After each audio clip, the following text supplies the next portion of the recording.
베드로전서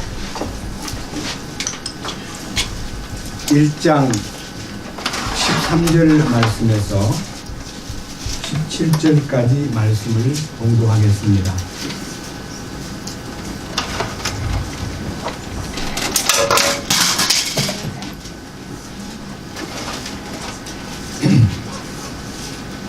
(13절입니다) 그러므로 너희 마음의 허리를 동이고 정신을 차려 예수 그리스도께서 나타나실 때에 너희에게 가져오실 그 은혜로 인해 끝까지 소망을 가질지어다. 너희는 순종하는 자녀로서 전에 알지 못하던 때의 이전 정욕들에 따라 너희 자신을 꾸미지 말고 오직 너희를 부르신 분께서 거룩하신 것 같이 너희도 온갖 종류의 행실에서 거룩할지니라. 기록된 바 내가 거룩하니 너희도 거룩하라 하셨느니라. 사람들의 외모를 중시하지 아니하시고 각 사람의 행위대로 심판하시는 아버지를 너희가 부르며 간구할진대 너희가 여기에 잠시 머물러 있을 동안을 두려움 가운데 지내라. 17절 말씀까지 말씀을 봉독했습니다. 잠깐 더 기도드리겠습니다.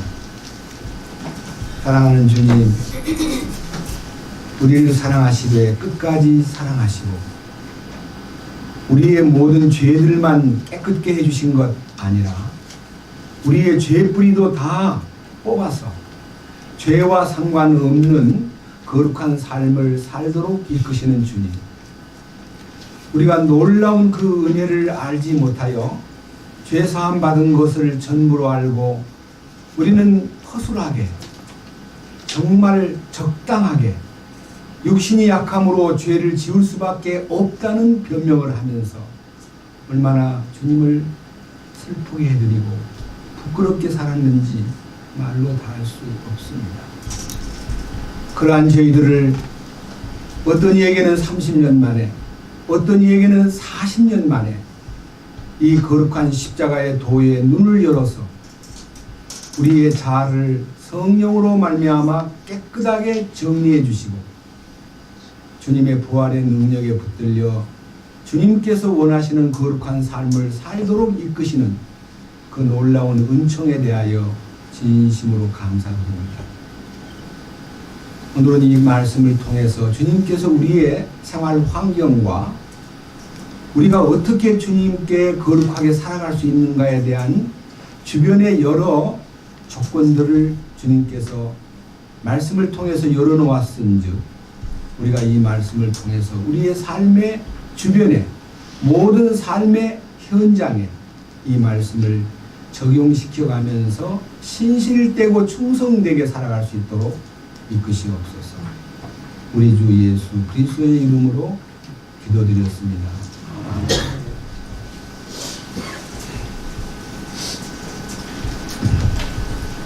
오늘 이 베드로전서 1장 읽은 본문은 이제 12번째 강좌인데요. 아무래도 지난주에 말씀을 올렸던 부분을 조금 복습한 후에 오늘은 주제가 17절입니다.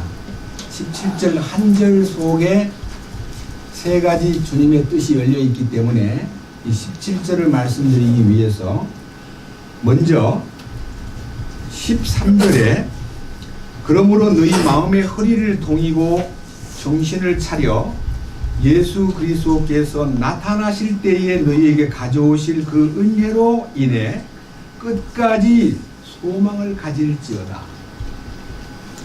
이 말씀은 우리가 1장 1절에서부터 12절까지 말씀을 통해서 1장 2절 말씀에는 예수 그리스도의 피뿌림의 효능, 예수님이 피를 왜 흘리셨느냐 하는 이 피뿌림의 효능에 대해서 특별히 우리가 깊이 생각했습니다.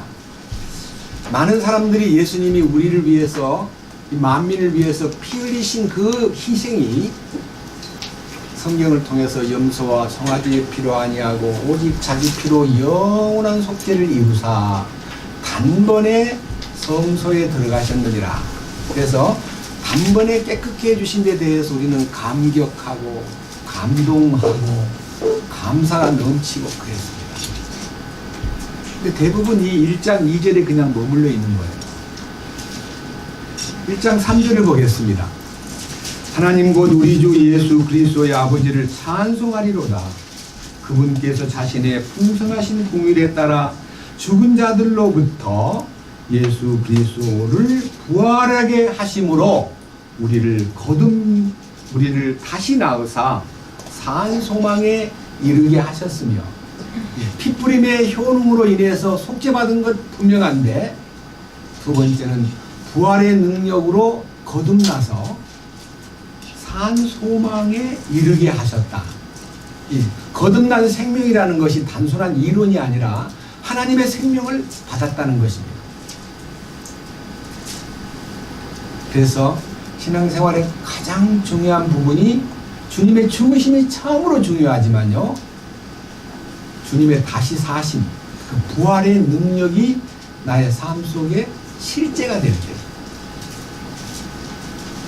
여러분들은 지지난 주간이 부활절이라는 것을 아실 겁니다. 예수님 부활하신 거 기념하라고 부활절을 만든 거 아닙니다.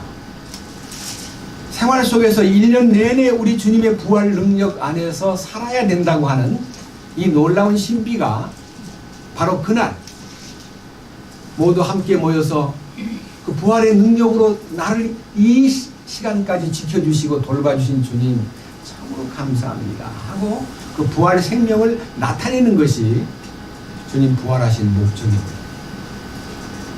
그 다음 여기 4절에 썩지 않고 더럽지 않으며 사라지지 아니하고 너희를 위해 하늘에 마련된 상속유업을 받게 하셨나니 하는 이 영광스러운 상속유업에 대한 약속.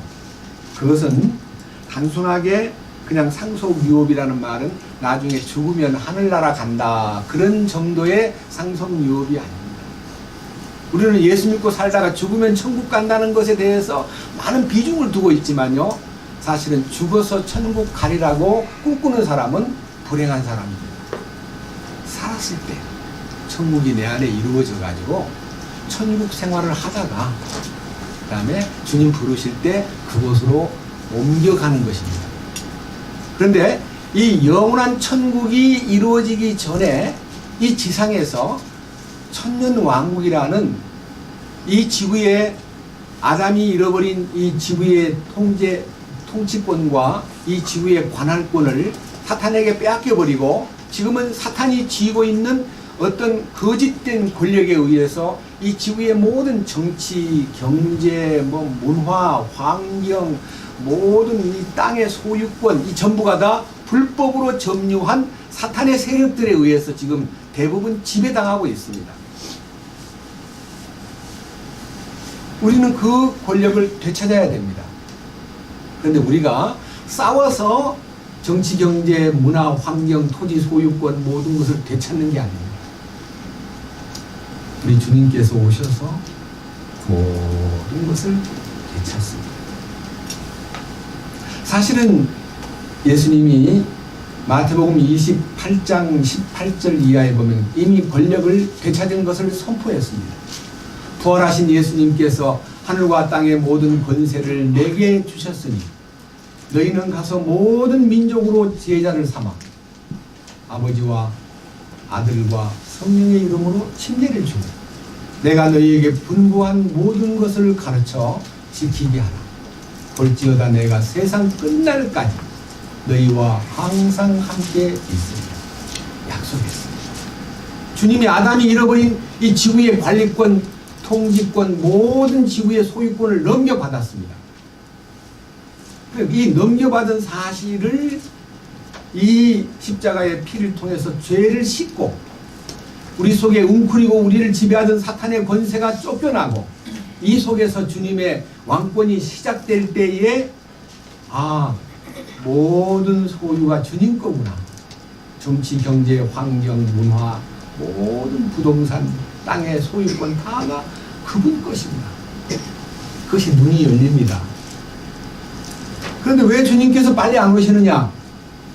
하루가 천년 같고 천년이 하루 같은 주님께서 아무도 멸망하지 않기를 원하시기 때문에 기다리고 계시는 겁니다. 그 주님의 그 크신 인내심과 기다림의 놀라운 은혜를 알지 못하는 사람들이 비웃습니다. 야, 성경 기록될 때부터 예수 온다더니 아니 2000년이 다 되도록 안 오는 거 보니까 부도난 거 아니야? 오다가 뭐 고장난 거 아니야?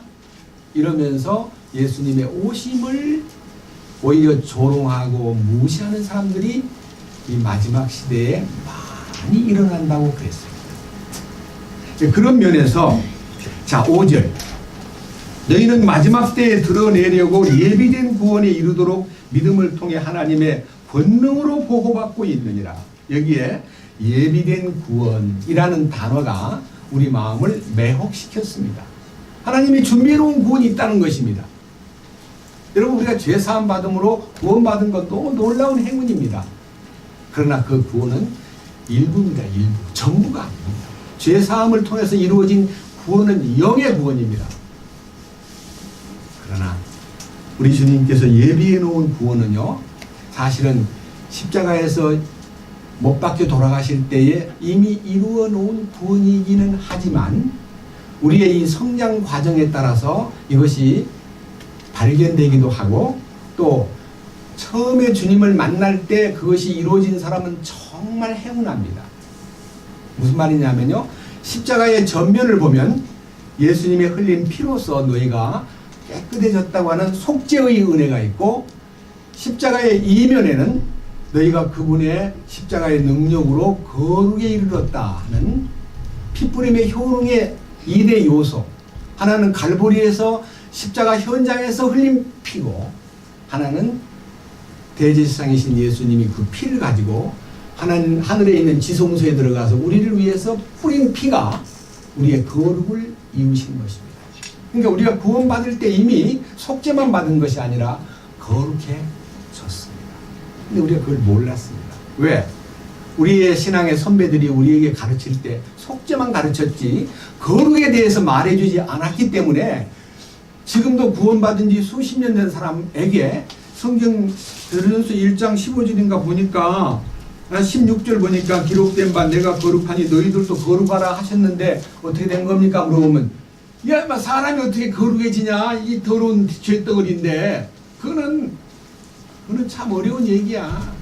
이렇게 하면서 거룩에 대해서 눈이 열리지 아니한 것을 애통해 하지도 않고요. 그냥 심상하게 그것을 그냥 넘기려는 분들이 많이 있다는 것을 우리가 여러 번 부딪혔습니다.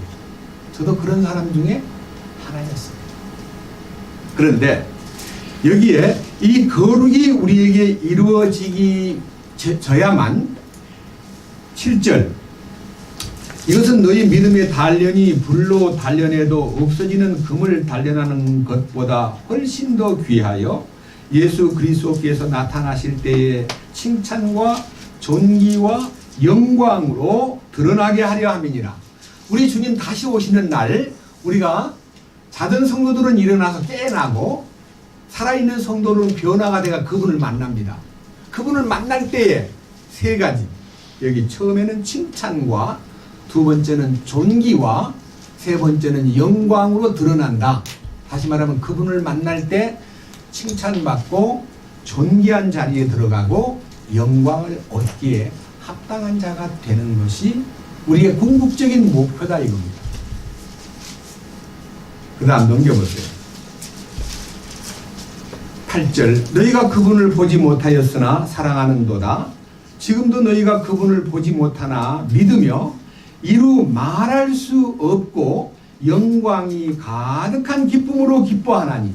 그러니까요 이루 말할 수 없고 영광이 가득한 기쁨으로 기뻐한다는 말씀이 현재도 물론이고 과거도 물론이고 미래도 물론이고 진행형이 돼야 되는데 우리가 죄사함 받을 때 막 기뻐했어요. 근데 얼마 안 가니까 기쁨이 서서히 말라가더니 이상하게 막 근심이 생기고 짜증도 나고 그 다음에 뭔가 모르게 심지어는 이런 말까지 하는 형제 자매들이 있습니다. 하나님, 나를 이렇게 하려고 구원받게 했습니까?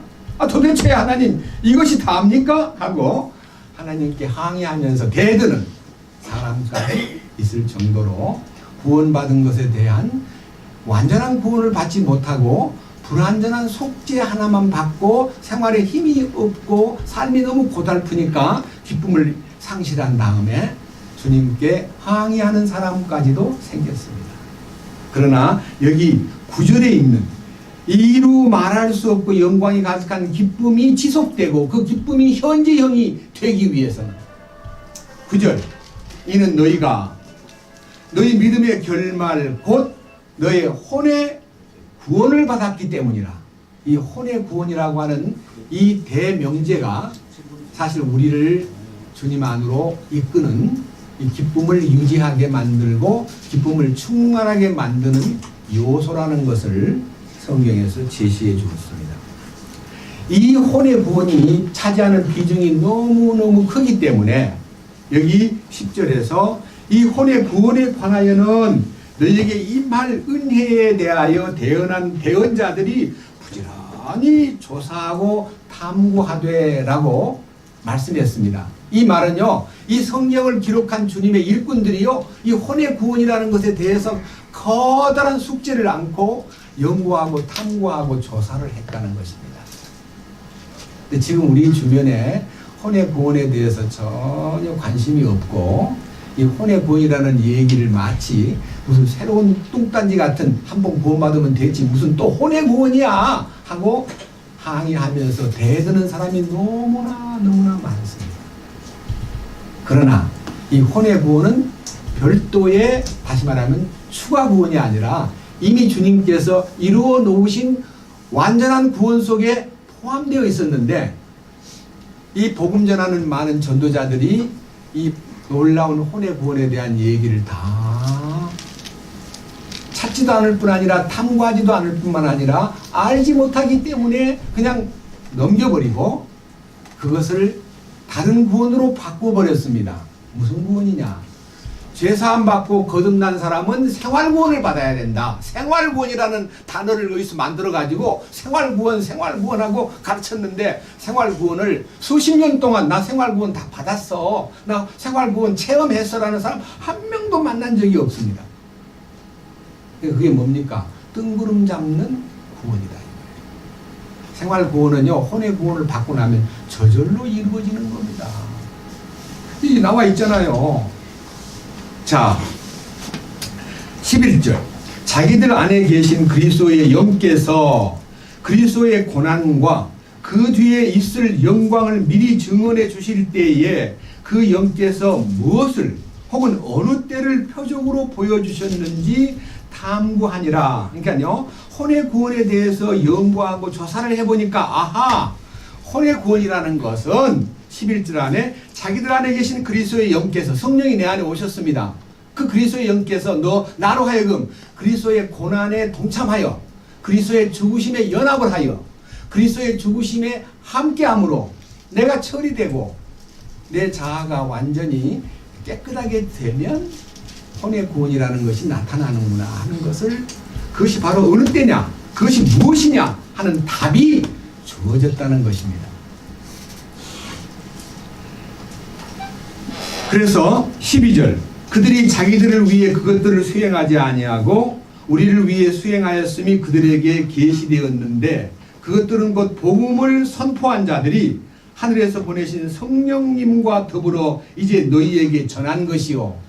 이 혼의 구원에 대한 얘기는요, 너무너무 신비한 구원의 클라이막스, 다시 말하면요, 히브리서 12장 2절에 있는 믿음의 창시자요 완성자이신 예수님을 바라보자 라고 하는 믿음의 이 창시의 믿음은 스타트, 출발의 믿음이고 완성의 믿음은 주님이 원하시는 어떤 결정인데 이 혼의 구원이라는 것이 바로 완성의 믿음의 한 유형이기 때문에 이것이 성령님을 통해서 선포된 것이고 이 복음 전하는 자들이 가장 깊이 있게 전해야 될 과제라는 것을요 말씀해 주셨는데, 이 혼의 구원의 결과가 제가 지난 주일날 이 13절부터 말씀을 올린 이 말씀이 바로 혼의 구원을 받은 사람의 삶에 대해서, 다시 말하면 생활에 대해서 말씀을 주셨는데, 13절 그러므로 너희 마음의 허리를 동이고, 이 부분이요 대단히 중요한 얘기입니다. 마음의 허리를 동인다는 게 뭡니까? 에베소 6장에 보면요, 사탄을 이기려면 하나님의 전신갑주를 취하라. 네 싸움은 혈과 육에 대한 이 인간 생존 경쟁의 싸움이 아니다. 사탄의 정사와 권세를 향해서, 다시 말하면 범품천사와 능품천사를 향해서 도전하고 사탄의 권위를 깨트리는 거다.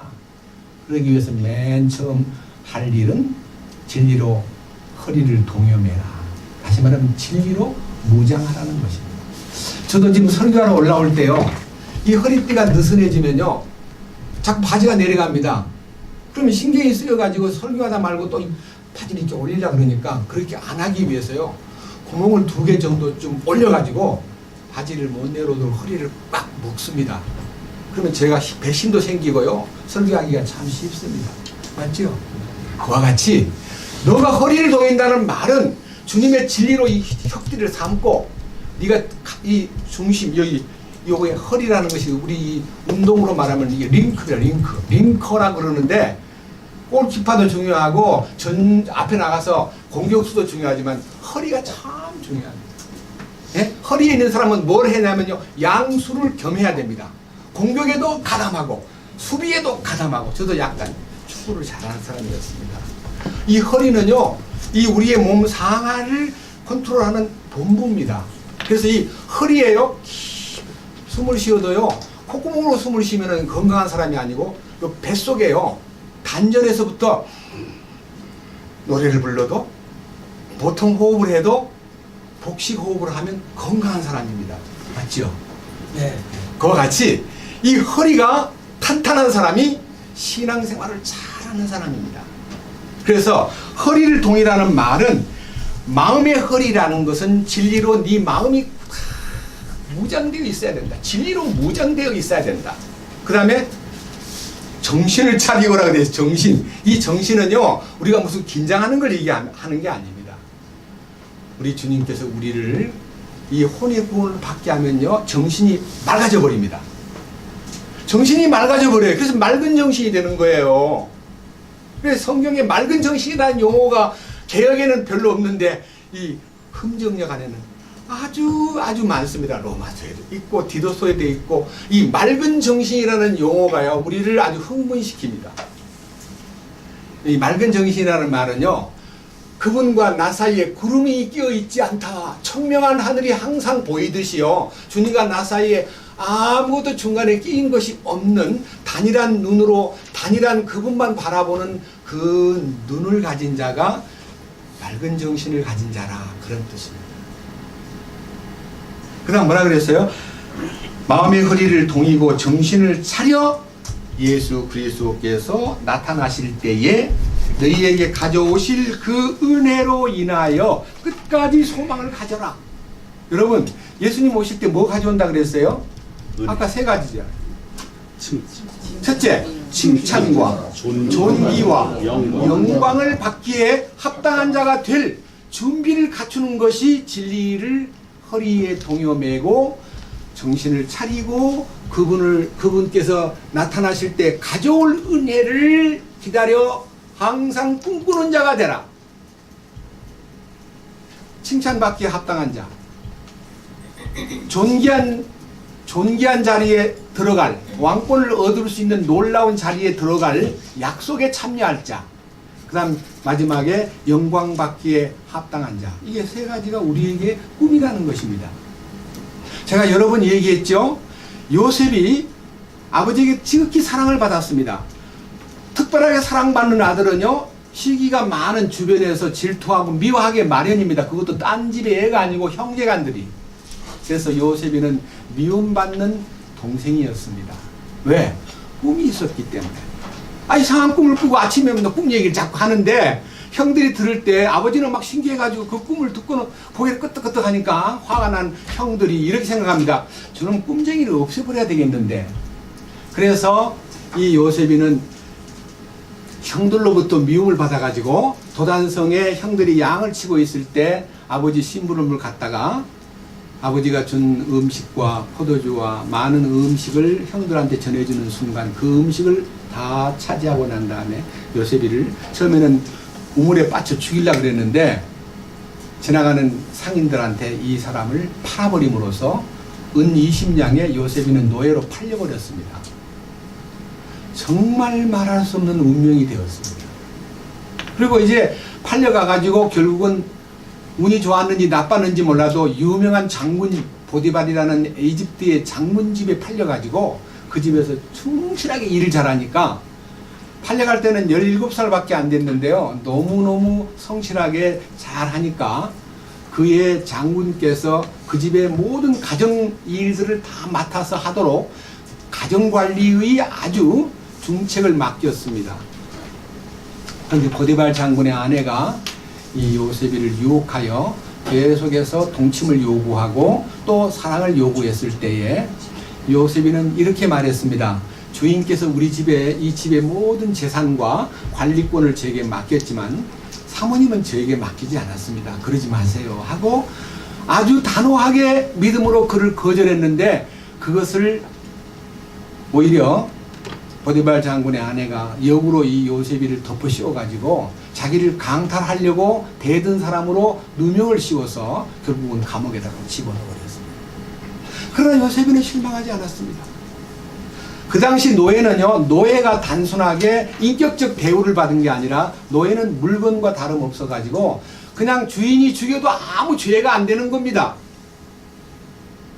요셉이 죄를 덮어쓰고 막 대항하고 막 변명하고 저는 절대로 안 그랬거든요. 장군님 절대로 안 그랬습니다. 하늘이 다 보고 있습니다 하고 너무 소리 지르면요. 주인이 자기 아내를 위해서 요셉이를 목을 잘라도 되는데요. 그냥 감옥에다 집어넣어요. 그게 하나님의 뜻입니다. 말로 다 못할 시련을 당하고 감옥에 억울하게 들어갔지만 감옥에서 왕을 접견하고 왕을 대우하는 음식을 맡은 관원 중에서 한 사람하고 그 다음에 왕의 술잔을 맡은 관원 중 두 사람이 왕을 모살하려고 어떤 수작을 벌린 것 때문에 들켜가지고 두 사람 다 감옥에 들어왔는데 시간이 흘러가지고 조사를 해본 결과 이 빵을 맡은 관원은 음모를 했다는 것이 드러나가지고 사형을 당하고 술 맡은 관원은 왕 앞에 그런 행동을 전혀 꾸미지 않았다는 것이 해명돼서 석방이 되었습니다. 이 일도 요셉이가 꿈을 풀어준 그 친구들을 꿈 내용대로 그대로 되었기 때문에 나가거들랑 저를 좀 꼭 잊지 말아주세요. 저는 너무 억울하게 감옥에 들어왔습니다 했는데 이 술 맡은 관원이 이 자기가 잘 되고 나니까 요셉이라는 하찮은 감옥에 있는 젊은 청년을 다 잊어버리고 그냥 하루하루 지내고 있는데 어느 날 왕께서 매우 아침 반주를 잘 드셨던 분이 아침에 이 반주를 들지 않고 고민 속에 얼굴이 어둡기 때문에 이 술 맡은 관원이 오늘 어떻게 그렇게 기분이 언짢으십니까? 혹은 뭐 답답한 일이 있으십니까? 제가 도울 일이 있습니까? 하고 그랬더니 그냥 쑥 나온 얘기가 나 꿈을 밤에 꾸었는데 참 희한한 꿈을 꿨다. 그런데 이 이집트 안에 유명한 꿈 해몽가라든지 점성가라든지 많은 사람 불러다가 내 꿈 좀 해몽해보라니까 아무도 못하고 내가 정말 답답해 죽겠다. 그러니까 왕이시여 제가요 감옥에 그때 가 있을 동안에 그 감옥 안에 아주 꿈 잘 푸는 사람이 있습니다. 그 사람 한번 데려와 볼까요? 데려와라. 그래서 이 요셉이가 감옥에 있다가 왕 앞에 서서 왕의 꿈을 해몽할 뿐만 아니라 그 꿈에 대한 대책까지도 제시해 줌으로써 이 이집트 안에 7년 동안 대풍년이 오고 그 다음에 또 7년 동안 이 흉년이 오는데 이 흉년은 세계적으로 오는 흉년이라서 엄청나게 이 주변의 나라들이 고통 속에 있을 때 7년에 있는 이 풍년을 잘 요리해 가지고 식량을 잘 저장해 놓으면 세계의 모든 재정을 긁어모을 수가 있습니다. 현명한 관리인을 두셔서 나라를 한번 잘 일으키십시오 하고 이제 충고를 하니까 왕이 뭐 대번에 그 자리에서 아니 이 나라 안에 자네 같은 젊은 그 똑똑한 사람을 어디서 얻겠나, 자네가 총리하게, 총리를 그냥 감옥에서 나와 꿈 해몽해준 30살 먹은 요셉이라는 젊은 아직도 장가도 안 가고요 새파란 사람을 총리로 임명해가지고 제가 어제부터 오늘 새벽까지요 창세기 뒷부분이 요셉이 회복되는 부분을 읽고 왔습니다. 처음에는요 식량 사러 와서 돈을 다 긁어 모았는데 애굽의 전역에 있는 국민들이요 돈이 다 떨어져 버렸습니다. 뭐 사 먹다 보니까 돈이 다 떨어져 버린 거예요. 너무너무 지나치게 흉내에 들어가지고 이렇게 얘기합니다. 나한테는 땅밖에 없습니다. 그러니까 땅 다 내놓으시오. 그 땅을요 애굽의 전역에 있는 땅을 식량값으로 다 사드립니다. 애굽의 전 땅이 바로 왕 국고의 땅으로 인납시키고 그 다음에 각 나라에 있는 돈들이 막 식량을 사기 위해서 몰려오는데 특별히 가나안 땅에 살고 있는 자기 형제간들도 이제 곡식 사러 왔다가 결국은 이제 요셉이라는 동생하고 자기를 팔아먹은 형들하고 진짜 만나가지고 요셉이는 다 알잖아요. 형들인 줄. 형만 모르잖아요. 왜 형이 모르냐면 요셉이가 관을 쓰고 있고요. 수염을 다 기르고 정제를 하고 있으니까 알 수가 있나요? 그리고 일부러 그 사람들한테 히브리 말을 안 쓰고 막 이집트 말로 통역을 시켜서 쓰니까 모르지만은요 요셉이는 그들을 다 맞이해가지고 그들이 식량 사러 와서 딱 11형들이 막내 동생 하나만 놔두고 10명의 형들이 와서 절하는 모습을 꿈이 이루어진 모습을 보았다 이거예요. 그러나 요셉이는 거기서 자만하거나 교만한 마음을 품지 않고 결국은 그들에게 자기를 제가 요셉입니다 하고 관을 벗고 간증을 함으로써 형님들이 저를 팔았다고 슬퍼하지 마셔요. 하나님이 계획이 계셔가지고 저를 여기로 먼저 보낸 것입니다. 우리 식구들 다 구원하라고 제가 먼저 온 것이니까 저를 팔았다는 데 대해서 애달파하지 마시고 제가 다 이해할 테니까요 마음을 푹 놓으세요 라고 했지만 형들은 괴로워서 못 견디는 거예요. 얼마나 괴롭냐면요 아버지가 147살 때 돌아가셨는데 130살 때 이집트에 아들 만나러 와서 17년 동안 살다가 돌아가셨는데 돌아가시기 전에 말을 해야 되는데 돌아가시고 난 다음에 관 만들고 있을 때 형들이 와서 무릎을 꿇고 아버지께서 평소에 자네한테 이렇게 말했네.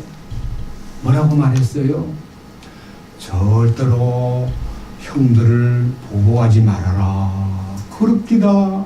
형님, 아니 요셉은 동생은 동생인데 제발 우리한테 보복을 아버지 계실 때는 아버지가 있으니까 보복 안 한 것 같고 이제 아버지가 돌아가시니까 이 요셉의 마음속에서 이걸 보호하리라는 걱정이 돼가지고 아버지가 이혼했다는 거짓말을 하니까 요셉이가 듣고 눈물을 흘리면서 아닙니다. 아닙니다. 그 마음이 예수님의 마음이에요. 유대인들이 예수님을 죽였습니다. 그리고 그와 그의 민족 후손들에게 우리 핏값을 돌리시오라고 소리쳤던 그들이요 나중에 주님을 만납니다. 그때 주님께서 그들을 모두 용서합니다. 네? 자기를 죽인 그 민족을 용서합니다.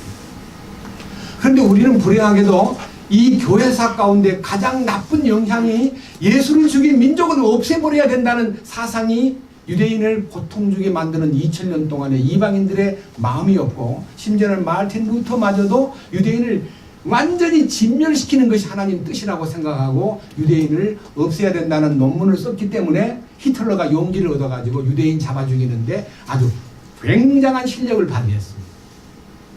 그것이 오늘날 우리에게 있어서 큰 빚입니다. 주님은 유대인들을 용서합니다.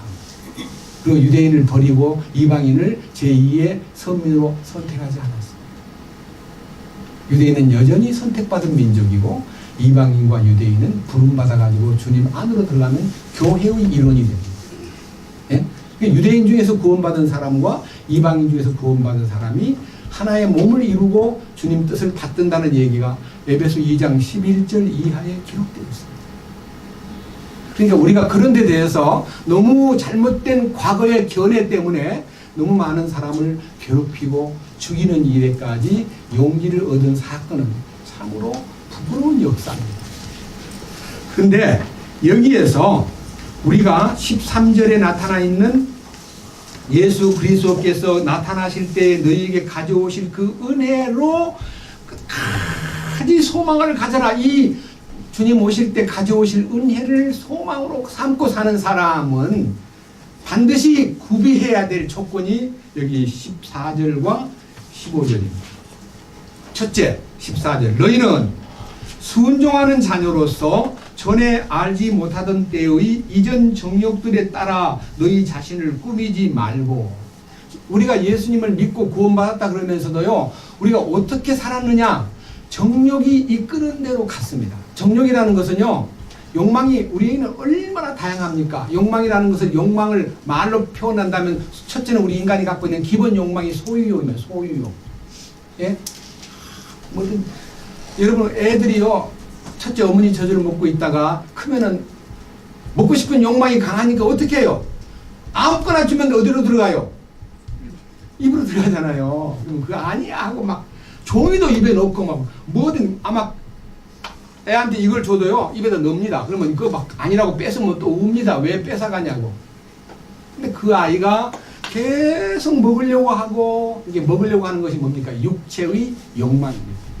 그 다음에 눈에 보이는 것을 다 짓거라고 막 소유하려고 하는 이 소유욕, 이것이 안목의 정욕입니다. 그 다음에 마지막, 네가 뛰어내려 가지고 사람들이 너를 환영하고 천사가 와서 너를 발이 돌에 부딪히지 않도록 도와줄 거다라고 할 때에 예수님께서 그걸 거절했는데, 그것이요 사람들에게 얻는 명예욕입니다.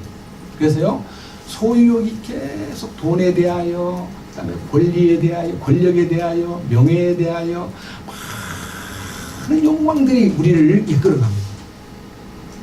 이 욕망이 십자가에서 처리돼 가지고 그리스도께 속한 사람들은 그 육체와 함께 정과 욕심을, 애착과 모든 정욕을 십자가에 못 박지 않으면 신앙생활이 정욕에 맞추고 가게 되어 있습니다. 여기에 우리 신앙생활이 정욕에다가 자기를 맞추고 자기를 꾸미고 산다. 꾸민다는 말은요 위선자로 산다, 그런 뜻입니다. 예? 속으로는 아주 주님 안에서 부끄럽게 살면서도 겉으로요 미소를 짓고 자기가 그렇지 안 그런 척하고 살려고 하는 우리들의 위선적 요건을 지적하십니다. 근데 우리 안에 있는 위선의 요건이 사라지려면 성령이 오셔가지고 그 위선도 처리가 돼야 됩니다. 예, 우리의 교만, 우리의 위선, 우리의 증오심, 우리의 이 성격, 우리의 모든 거짓된 거, 우리의 모든 째째한 감정들, 이것들이 전부 다 십자가에 정리가 돼야 됩니다. 그 주님께서만 하실 수 있는 겁니다. 그 다음 15절. 오직 너희를 부르신 분께서 거룩하신 것 같이 너희도 온갖 종류의 행실에서 거룩하라 할지니라. 거룩하신 하나님 아버지께서 우리에게 거룩을 요구하십니다. 지극히 당연한 요구입니다. 근데 우리는 그 요구에 응할 수가 없습니다. 왜? 너무 더럽기 때문에. 만물보다 거짓되고 심히 부패한 마음을 갖고 있기 때문에 하나님의 거룩에 도저히 우리 자신이 응할 수가 없는 존재라는 것을 자각을 하고 발견을 해야 되는데, 그거를요 나만 그러냐, 다 그런데 라고 모두 다 그렇다고 생각하기 때문에 자기도 그 중에 하나라고 안심하고 있는데 아니올시다예요. 주님은 말씀하셨습니다. 너희는 저희 중에서 나와서 따로 있고 부정한 것을 만지지 말라. 내가 너희에게 아버지가 되고 나는 너희는 나의 자녀가 되리라. 전능하신 주님의 말씀이 우리에게 말씀하기를 분리를 요구하십니다. 근데 분리가 안 되는 거예요, 이 속에서. 그래서 너희가 온갖 종류의 행실에서 거룩하라고 하는 이 행동 안에서의 거룩이 생산되려면 거룩의 원천이신 주님이 내 안에 오셔가지고 나를 지배해야 되는데, 거룩이 내 안에 오려면 거룩하지 아니한 자아가요 처리가 돼야 돼요. 거룩하지 아니한 부패한 자아하고 거룩하신 주님하고 동거가 안 됩니다. 의와 불법이 동거할 수 없습니다. 빛과 어둠이 함께할 수 없습니다. 진리와 거짓이 동거할 수 없습니다. 그리스도와 벨리알이 함께할 수가 없습니다. 그래서 빛이 오는 순간에 어둠이 쫓겨나듯이 우리 안에 주님이 오시면 사탄의 권세가 물러납니다. 이게 변화받는 놀라운 체험이 있어야 됩니다. 죄만 깨끗해진 게 아니라 내 속에 들어있는 웅크리고 있는 사탄의 권세가 쫓겨나야 됩니다. 그것이 놀라운 거룩이 임하는 겁니다. 자, 여기까지가 지난 주일날까지 말씀 올렸던 자발적인 예고입니다. 그런데 제가 이제 17절을 읽다가요, 도저히 넘어갈 수가 없어서 한 주간 동안 이 17절을 놓고 기도하고 계속 기도하는 동안에 너무 놀라운 사실을 제가 포착했기 때문에 여러분 앞에 이 부분을 선포하겠습니다. 17절. 사람들의 외모를 중시하지 아니하시고, 그러니까 하나님은요 외모를 중시하지 않는데요. 제가요 이 부분을 읽다가요 성경을 보면서 너무너무 마음에서요, 주님 감사합니다. 외모를 중시하지 않는다는 말에 여기에서 외모를 중시하지 아니하고라는 요 단어는요 성경 전체에서 여기만 나와요. 여기 17절에만. 그래서 이제 헬라어 사전을 펴가지고 도대체 이게 무슨 단어길래 외모를 중시하지 아니하시고라고 했을까 하고요, 열심히 이제 그 단어를 한번 포착하기 위해서 사전을 이렇게 찾아보니까요, 제가 한번 이런 부분은 제가 보고해야 되겠습니다. 외모를 중시하지 아니하시고라는 말은 헬라 말로 아프로소 폴렙토스라 되어 있습니다. 아프로스토 폴렙토스라는 단어는요, 외모를 중시하지 아니하시고라는 단어는 복합 단어입니다. 다시 말하면 단어 하나가 아니고요, 두 개가 복합되는데, 하나는 합성어 중에서 하나는 프로소폰이라고 하는 프로소폰, 영어로는 face입니다. 얼굴. 이 face라는 단어는 외관, 겉보기, 용모, 외모, 겉모양, 얼굴이라는 뜻입니다. 이 얼굴. 하나님은 얼굴을 보고 사람을 구별하지 않는다는 겁니다. 외모를 보고. 사람이 딱 처음에 만날 때 주로 뭐가 첫인상입니까? 예? 가슴입니까? 다리입니까? 허리입니까? 머리카락입니까? 얼굴이에요, 얼굴. 딱 얼굴 보고 인상 좋다. 아, 인상이 참 안 좋네.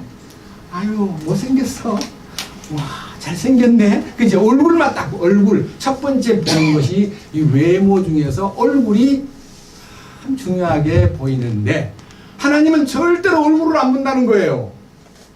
그러니까 하나님은 외모를 보시지 않는 분이다는 말이요, 얼마만큼 놀라운 얘기냐 그러면요, 제가 이제 그 예화를 성경에서 한번 들어보겠습니다. 사울 왕이 하나님 명령을 어기고요, 자기 마음대로 하니까 하나님이 왕을 맡길 때는 하나님의 왕권을 통과시키라고 맡겼는데 지 마음대로 하는 거예요. 아말렉을 없애라는데 자기 마음대로 없애지도 않고 살찌고 포동포동한 소와 양을 따로 뽑아가지고 왜 그걸 놔뒀어 하니까 하나님께 제사 드리려고 준비해 놨습니다라고 거짓말 하니까요, 하나님이 너무너무 안타까워하시고 왕 삼은 걸 후회하시면서 이 사무엘도 그 당시에 대언자로서 막 너무너무 괴로워가지고 어찌할 뻔을 모르니까 하나님이 사무엘 보고 왜 괴로워하냐, 빨리 조처를 해라. 저 사람은 내 마음에 드는 왕이 아니다. 내 마음에 드는 왕을 하나 빨리 뽑아라 해서 이 사무엘로 하여금 왕을 하나 뽑을 대상자가 저 베들레헴에 가면 이새의 집에 있다. 가서 거기 가서 그 아들에게 그 집에서 내가 원하는 사람이 있으니까 거기 가서 왕을 기름을 부어라. 그러니까요, 이 사무엘이 놀래가지고 하나님, 이거를 사울이 알면 나를 죽일 텐데 제가 어떻게 가서 그 다음 왕을 뽑을 수가 있습니까? 그러지 말고 희생 제사를 드리러 간다 해가지고 제사 드리는 것처럼 하고 살짝 틈나는 시간에 내가 지목한 저가 왕 될 사람이야 라고 말하거들랑 그때 네가 그의 머리에다가 기름을 부어라. 이렇게 이제 하나님하고 작전을 짜가지고요, 사무엘이 걱정 안 하도록 해가지고 이제 베들레헴으로 내려갔습니다. 그 베들레헴 장로들이 막 몰려와가지고 어떻게 오셨습니까? 평화로운 일로 오셨습니까? 네, 하나님이 당신의 평화를 위해서 나를 여기 보내셨습니다 하고 이제 화목제를 드리고 난 다음에요, 이새를 보고 아들들 좀 다 데리고 오시오 하니까요, 아들들이 7명이 쫙 집에 아버지 앞에 섰습니다. 그 순간요, 처자들을 딱 보는 순간에요, 너무 잘생겼어요. 너무 마음에, 야 괜찮다. 속에서 이제 기름을 이렇게 뿔에 병이 아니고 뿔에다가 기름을 넣어가지고 기름을 딱 들고 첫 아들 딱 보는 순간에 저 아들 하고 마음을 먹고 있는데 하나님이 나 그애 원하지 않거든. 너는 그의 용모와 껍데기 보고 굉장히 느낌이 있는 것 같은데 그 아들은 내가 이미 버렸어. 그래가지고요 둘째 아들도 셋째 아들도 그 다음에 일곱째 아들까지 아무도 합격을 안 하고 하나님이 아니야 노 하니까요 이새를 보고 아들이 또 있어? 그러니까 한 아들이 있는데요 들에서 양을 치고 있습니다. 이새가요 무슨 뜻인지는 모르지만은 그 애 불러올까요? 라고 하질 않고 양치고 있는데 그 뭐 오나 마나 아니겠습니까? 사무엘이 나 절대로 식탁도 앉지 않고 그 아들 올 때까지 기다리겠어. 딱 버티니까요 사람을 보내가지고 들에 양치던 다윗을 데리고 왔는데 하나님이 사도행전에 보면요 그 사람을 보니 내 마음에 합한 사람이라 내 뜻을 다 이루게 하리라 기름을 부어라. 그래서 사무엘이 그 아이한테 기름을 딱 부었는데요 그 아이가 성령으로 충만되었다는 내용이 사무엘상 16장에 잘 나와 있습니다. 자 우선 몇 절만 보겠습니다. 사무엘상 16장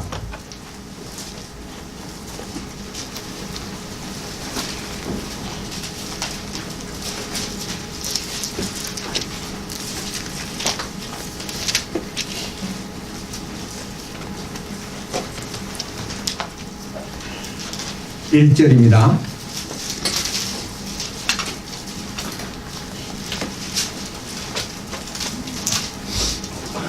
주께서 사무엘에게 이르시되 내가 이미 사울을 버려 이스라엘을 통치하지 못하게 하였거늘 네가 어느 때까지 그를 위하여 애곡하려느냐. 기름을 내 뿔에 채우고 가라. 내가 너를 베들레헴 사람 이새에게로 보내리니 내가 나를 위해 그의 아들들 가운데서 한 왕을 예비하였느니라 하시니 사무엘이 이르되 내가 어찌 갈 수 있으리까. 사울이 그것을 들으면 나를 죽이리이다 하며 주께서 이르시기를 암송아지를 끌고 가서 말하기를 내가 주께 희생물을 드리러 왔다 하고 이새를 희생물 드리는 앞에 부르라. 희생물을 드리는 일에 부르라. 네가 행할 일을 내가 네게 보여주리니 너는 내가 네게 지명하는 자에게 나를 위해 기름을 부을지니라 하시니라. 여기 이제 하나님 명령이 딱 이제 이 암으로 짜여졌습니다. 자, 넘겨보세요. 6절. 그들이 오매 그가 엘리압을 보고, 엘리압이 장자입니다. 이새의 장자. 주의 기름 부음 받을 자가 참으로 그분 앞에 있도다. 사무엘의 마음속에요. 아, 잘생겼네. 야가 기름 부음을 받을 아들이구나 라고 느낌이 딱 들었는데 7절에 주께서 사무엘에게 이르시되 그의 용모나 키의 크기를 보지 말라. 내가 이미 그를 버렸노라. 주는 사람이 보는 것처럼 보지 아니하나니 사람은 겉모습을 보나 주는 마음을 보느니라. 예, 사람은 용모를 보고 키를 보고 이제 겉모습을 보지만 나는 절대로 그런 거 안 본다. 나는 마음을 본다. 하나님은 마음을 통찰하신다는 것입니다. 그래서 8절에 아미나답, 9절에 삼마, 그 다음에 아들들 7명을 다 통과했는데도 전혀 하나님 마음에 드는 사람이 없었습니다. 그래서 마지막 11절 또 이새에게 이르되 네 아들들이 다 여기 있느냐 하니 그가 이르되 아직 막내가 남았는데 보소서 그가 양들을 지키나이다. 이에 사무엘이 이새에게 이르되 사람을 보내어 그를 데려오라. 그가 여기에 오기 전까지는 우리가 앉지 아니하리라 하니 그가 사람을 보내어 그를 데려왔는데 이제 그는 혈색이 좋으며 아름다운 용모를 지녔고 보기에 잘생겼더라. 주께서 이르시되 이 사람이 그니 일어나 그에게 기름을 부으라 하시니라. 이에 사무엘이 기름불을 취하여 그의 형제들 가운데서 그에게 기름을 부으니 그날 이후로 주의 영께서 다윗에게 임하시니라. 여기에서 이제 사울왕 대신 다윗을 임명하는 과정에서 하나님이 사무엘을 통해서 보여주신 하나님의 선택과 하나님의 기준에 대해서 말씀을 올렸습니다. 제가 오늘 이 말씀을 드리는 이유는요, 하나님은 외모에 관심을 갖지 않고 항상 마음속에 하나님과의 관계를 어떻게 했느냐를 보시기 때문에 역사 이래 지금까지 하나님의 관점이 변함이 없기 때문에 신약시대에 와가지고도요, 주님의 교회가 세워져서 주님의 말씀이 이제 흥황하게 퍼질 때요, 이 사복음서가 나타나기 전에 이 신약 성경에서 가장 먼저 딱 앞장선 편지가 야고보서입니다. 놀라운 얘기예요. 예? 주님의 복음이 전해져 가지고 막 교회가 왕성해졌는데 하나님의 말씀을 가장 먼저 이 삶 속에서 믿음이 있노라 하고 행함이 없다면 그 믿음은 참 믿음이 아니다. 믿음은 그의 행함과 함께 일하고 행함으로 그 믿음이 완전하게 되었다는, 행함과 믿음이 어느 것이냐가 아니라요, 행함과 믿음이 다 동년의 양문 같다는 것입니다. 그거를 가르친 성경이 야고보서입니다. 그런데 그 중에서 우리가 가장 저지르기 쉽고 실수하기 쉬운 조건이 사람을 외모의 조건으로 보는데, 제가 이걸 이제 야고보서 2장 읽기 전에 말씀을 올리겠습니다. 요즘에 우리 한국 사회가요, 직장 얻기가 너무너무 어려워가지고 이 젊은이들이 사회 진출하는데 너무 힘이 들어서 소위 말하는 스펙을 쌓으라, 스펙을 쌓으라는 이 스펙에 관련된 얘기가요 너무 많이 나오는데, 제가 이제 스펙 쌓기 3대 조건에 대해서 또 10대 조건도 있는데요, 제가 한번 발표해 보겠습니다. 이 스펙이라는 단어는요, 스페시피케이션입니다. 스페시피케이션이라는 단어는 뭔 말인가 아니요? 내역서, 그 다음에 설계의 명세서, 아니면 그 사람에 대한 소개서가 스펙이라는 단어로 줄여서 말하는데, 세 가지 스펙이 뭐냐면, 첫째, 학벌. 어느 대학을 나왔느냐. 이게 한국 사회에서 지금 가장 큰 스펙 중에 1번입니다. 그럼 두 번째, 학점, 점수가 얼마냐. 점수는 반드시 플러스 4 이상이 되어야 됩니다. 4 이상이라는 말은요, A가 90점 이상입니다.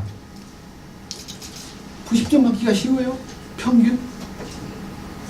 그 다음에 세 번째가 토익인데, 토익만 잘하면 안 돼요. 토익 점수 많이 얻은 것만은 아니고 토스 그래가지고 토익과 스피킹, 그러니까 얼마만큼 말을 잘하느냐, 영어를 잘하느냐, 이 두 개가 갖춰져야 출세가 빠르고 길이 열리는데, 그러지 않으면 너무너무 어렵다는 겁니다. 그래서 이 3대 조건에서 좀 더 자기를 나타내고 이 사람들한테 자기 얼굴을 보이려면요, 10가지가 필요한데, 첫째 학벌, 이왕이면 박사학위.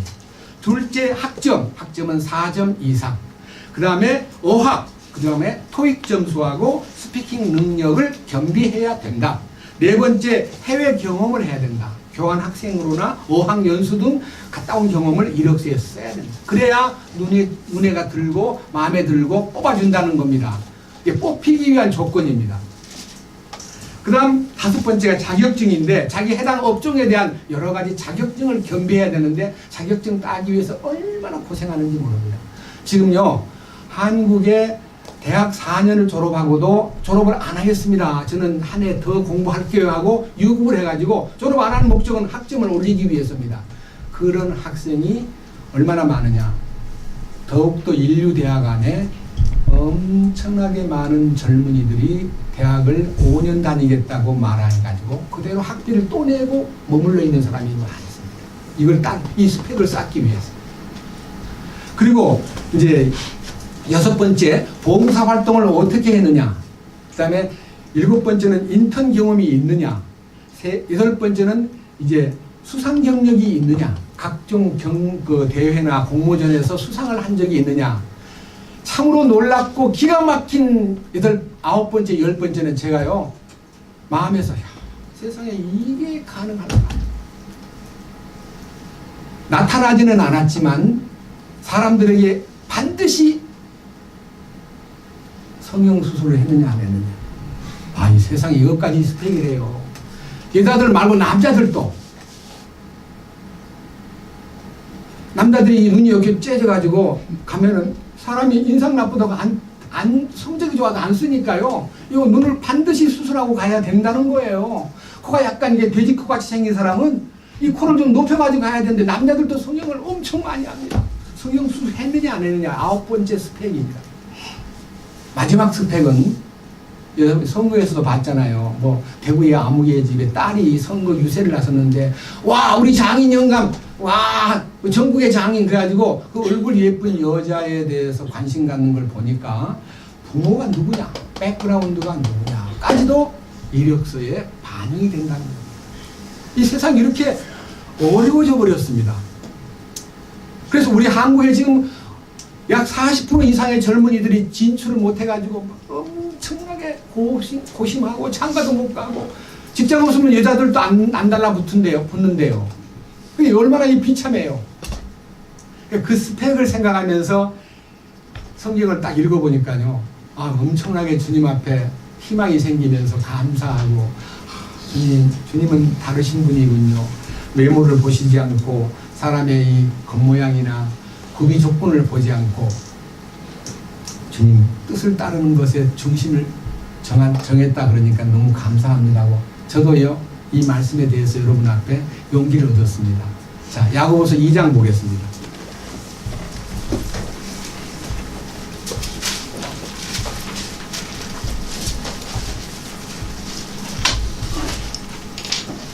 야고보서 2장 1절입니다. 내 형제들아 영광의 주 곧 우리 주 예수 그리스도의 믿음을 가지고서 사람들의 외모를 중시하지 말라.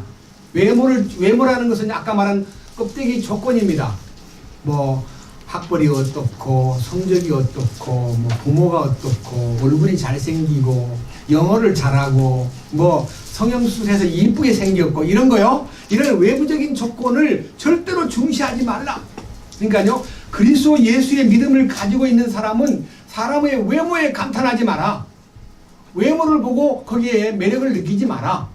이건 이제 단속을 딱 해놓고 2절 만일 너희 집회에 금 반지를 끼고 아름다운 옷을 입은 사람이 오고 또 허름한 옷을 입은 가난한 사람이 들어올 때에 너희가 화려한 옷을 입은 자에게 관심을 기울이며 그에게 이르되 여기 좋은 자리에 앉으소서 하고 또 그 가난한 자에게 이르되 거기 서 있든지 여기 내 발받침 밑에 앉으라 하면 너희가 너희끼리 차별하며 악한 생각으로 판단하는 자가 되지 아니하느냐. 여러분 사람을 외모로 따져가지고 학벌 좋은 사람, 잘생긴 사람, 옷 잘 입은 사람은 환영하고 못생긴 사람, 옷 못 입은 사람 아니면 가난한 허름한 사람 들어오면 차별한다면 이것은 악한 짓이다. 이건 악한 짓이다라고 규정을 했습니다. 저는요 하나님의 거룩을 이루는 데 있어서 가장 중요한 것이 사람을 어떻게 보느냐, 어떤 관점으로 보느냐, 껍데기로 보느냐, 중심을 보느냐. 우리 중심이 안 보이잖아요. 중심이 안 보이기 때문에 중심을 보는 눈은 없지만요 하나님이 보시는 중심을 아시는 분한테 물어봐야 되는 거예요. 내가 그게 안 보이니까. 그래서 하나님의 견해, 아주 강력한 견해가 5절입니다.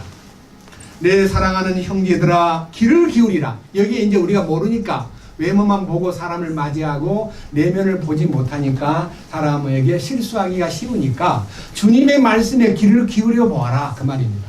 어떻게 귀를 기울이면 되느냐. 5절 사랑하는 내 형제들아 귀를 기울이라.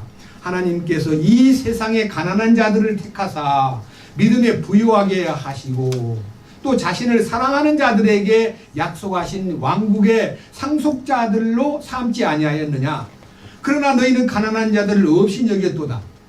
자, 여기까지만 읽겠습니다. 가난한 자들을 무시하는 너무 얄팍한 판단을 주님이 싫어하시면서 하나님은 세상에서 가난한 자들을 선택하여 믿음에 부유하게 하실 뿐만 아니라 그가 자신을 사랑하는 자들에게 약속하신 왕국의 상속권을 주신다고 하지 않았더냐. 너무 놀라운 얘기입니다. 여기 오신 분들 모두가 가난한 척 하라는 말은 아닙니다. 그러나 주님이 그를 뽑을 때요 가난하냐 부자냐에 대해서 저울질 해가지고 주님 보실 때 확실히 어떤 기준이 있다는 것을 이 야고보서가 기록되기는 서기 45년경에 기록되었는데요 조금 후에 기록된 성경 하나 보겠습니다. 이 야고보서보다 10년 후에 기록된 고린도전서 1장을 보겠습니다.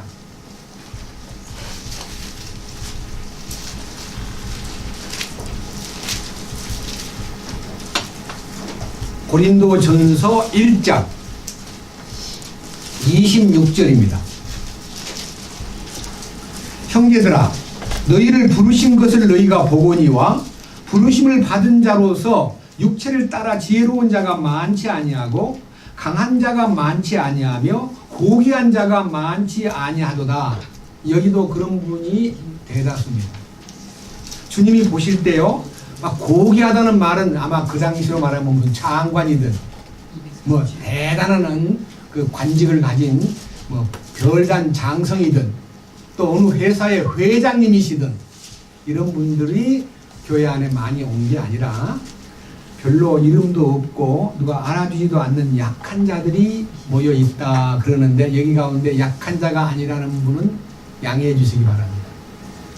그 다음 27절 보겠습니다. 그러나 하나님께서 지혜로운 자들을 당황하게 하려고 세상의 어리석은 자들을 택하시고 하나님께서 강한 것들을 당황하게 하려고 세상의 약한 것들을 택하시며 하나님께서 있는 것들을 쓸모없게 하려고 세상의 천한 것들과 멸시받는 것들을 택하시고 참으로 없는 것들을 택하셨나니 이것은 어떤 육체도 자기 앞에서 자랑하지 못하게 하려 합니다. 하나님 앞에 나와가지고요, 자기를 내세울 사람 하나님은 전부 다 노예요. 싫어. 저건 빼. 저건 아니야. 하나님 앞에 내로라 하고 나서는 사람 하나님은 모두가 다 거절하신다는 겁니다. 누구를 하나님이 원하시느냐? 저는 아닙니다. 하나님, 저는 I am not입니다. 나는 할 수 없습니다. 나는 아닙니다. 나는 아무것도 할 수 없습니다. 나는 쓸모없는 사람입니다. 이렇게 하나님 앞에 고백하는 사람만 하나님이 택한다는 것입니다. 밑에 보십시오. 이유는 30절. 그러나 너희는 하나님에게서 나서, 여기 거듭나는 거예요. 하나님에게서 나서 그리스도 예수님 안에 있고 예수님은 하나님에게서 나사 우리에게 지혜와 의와 성별과 구속이 되셨으니 이것은 기록된 바 자랑하는 자는 주를 자랑할지니라 함과 같게 하려 함이니라. 여러분, 우리는 구원받는 것, 우리가 지혜로워지는 것, 우리가 의로워지는 것, 우리가 거룩해지는 것, 이 모두가 다 예수님이에요. 예수님. 나는 아니에요.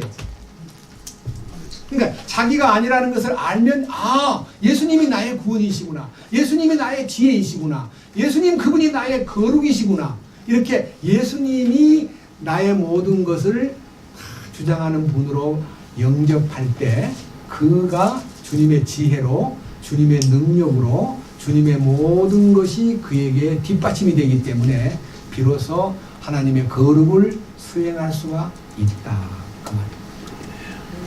주님이 우리를 부르시는 소위 말하는 관점입니다. 저는요, 이런 말씀을 읽을 때요, 굉장히 마음에서 떨리고요, 참 주님의 경륜이 높고 위대하시구나. 그렇기 때문에 여러분, 혹시 마태복음 23장에 화 있을진저 외식하는 서기관들과 바리새인들이여라고 해놓고요, 쭉 꾸짖다가요, 산과 대접만 깨끗하면 무엇이냐, 속이 더러운데 너희는 먼저 안을 깨끗이 하라, 그러면 겉도 깨끗하리라. 그리고 무덤에다가 회칠만 해놓으면 뭐냐, 회칠이 껍데기는 아무리 화려해도 속에는 썩은 송장이 들어있지 않더냐. 너희 마음이 그렇다. 마태복음 23장 25절 이하에 주님이요, 화 있을진저 외식하는 서기관들과 바리새인들이 하고 그 겉을 깨끗이 하는 걸 원하지 않고 속을 주님이 보고 계신다는 것을 강조한 부분도 있습니다. 뭘 말하느냐? 주님은 우리를 다 아시기 때문에 그러한 겉구김에 우리가 눈 돌리는 것을 싫어하시더라고요. 제가 그 부분을 놓고요, 제가 아까 읽다가만 이 외모를 보지 말아라, 사람을 차별 대우하지 말아라, 외모를 중시하지 말아라는 아프로소폴레토스라는 단어는요, 아까 첫 번째 단어는 얼굴이라는 프로소폰이라는 외모, 용모, 그 다음에 겉모양, 겉보기, 이것이 이제 이 단어하고요. 그 다음에 람바노라고 하는 취하다, 모셔드리다, 받아들이다, 영접하다, 받게 하려 하다, 기다리다는 걸 람바노라는 말은요, 외모를 받아들이는 거예요. 전부 다 영접하는 거예요. 좋다고. 하나님은 그거를 아니라는 거예요. 껍데기를 받아들이지 말라는 거예요. 그러니까 우리가 먼저 사람의 인상을 보고 외모를 보고 받아들이는데, 먼저 하나님, 제가 저 사람을 보는 눈이 외모를 보고 있습니다. 저는 그렇게 안 볼 수가 없는 사람임을 용서해 주십시오. 주님 보는 안목으로 보도록 도와주십시오. 이렇게 기도가 시작돼야 돼요. 자, 신명기 16장 보겠습니다. 신명기 16장.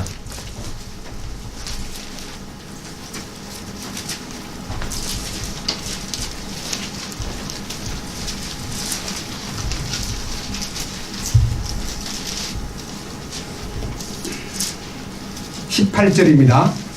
너는 주 내 하나님께서 내게 주시는 내 모든 성문 안에서 너를 위해 내 모든 지파에 두루 재판관과 직무 수행자들을 둘 것이요 그들은 의로운 재판으로 백성을 재판할 것이니라. 그러니까요, 임명받은 각 재판관들이 각 성에서 사람을 다룰 때에, 19절, 너는 재판할 때에 재판을 굽게 하지 말고 사람의 외모를 중시하지 말며 또 뇌물을 받지 말라.